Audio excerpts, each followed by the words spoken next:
The government is trying to kill crypto and seems happy to watch it burn. Listen to any crypto YouTuber and it's a foregone fact that there's a top-level government conspiracy. Joe Biden, Department of Justice, SEC. The corruption of the government.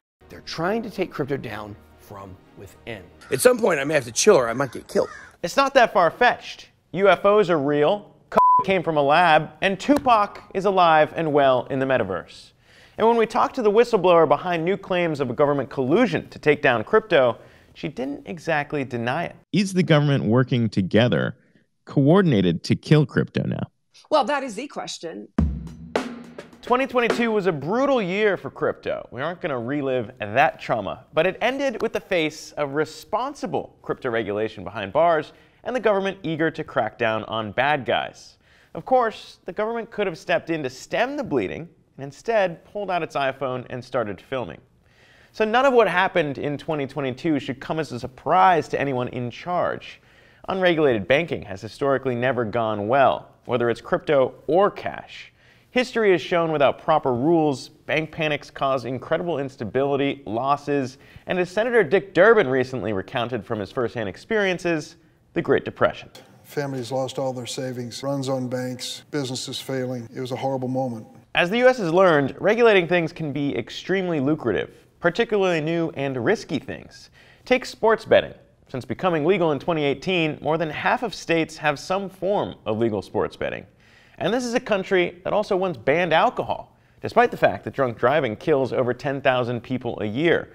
Prohibition is the only constitutional amendment to ever be repealed. So risk is chill, I guess, as long as it's regulated. And in the US, there is no single industry that's more heavily regulated than the banking industry. There's the Federal Reserve, the SEC, the OCC, OFAC, which is part of the Treasury, the CFPB, and the FDIC, just to name some of the regulators at the federal level. Importantly, America's agencies are meant to be apolitical, in that yes, many of their bald heads are appointed by the president and approved by the Senate, but operate independently of those who put them in power.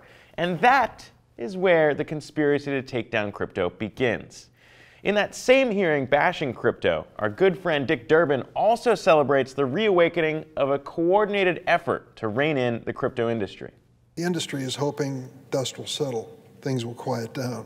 Maybe it'll even blow over. Guess again. Our federal regulators are coming to life, and they're bringing down the hammer on crypto.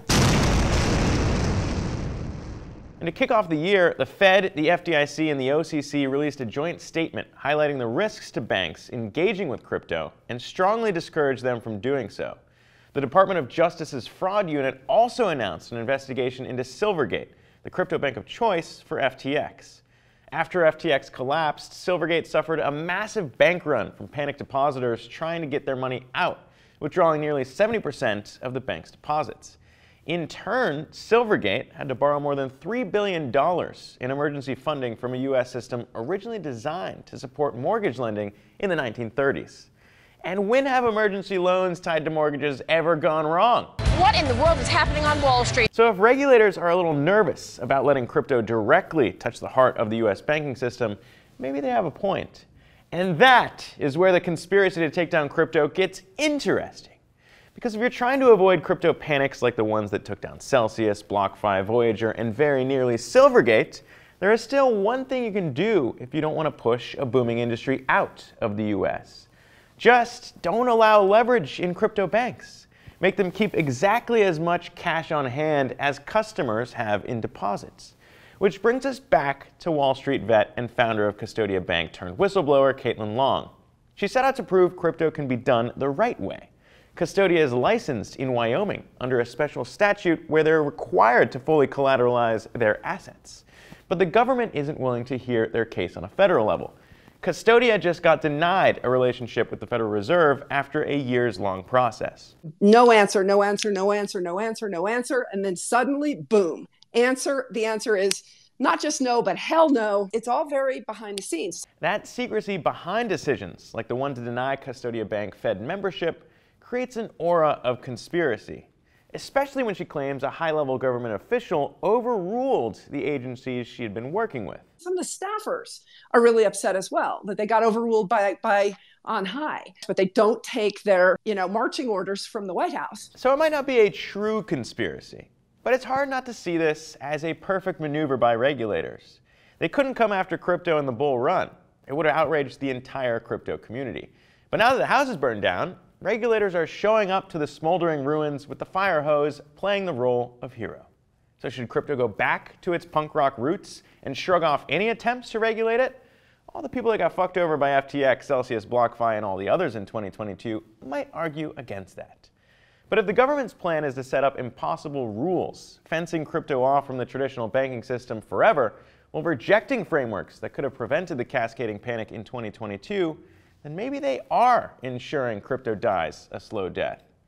Caitlin says she's playing the long game, and that Custodia will continue to pursue a path towards legitimacy. As for us, we'll be here covering the regulation beat along with the most important stories in crypto every week. So make sure to like the video and subscribe for more. You can listen to our full interview with Caitlin by following the link in the description. I'm Zach Guzman. This was Coinage. Stay safe out there. I leave you with this incredible cell phone from our friend Dick Durbin.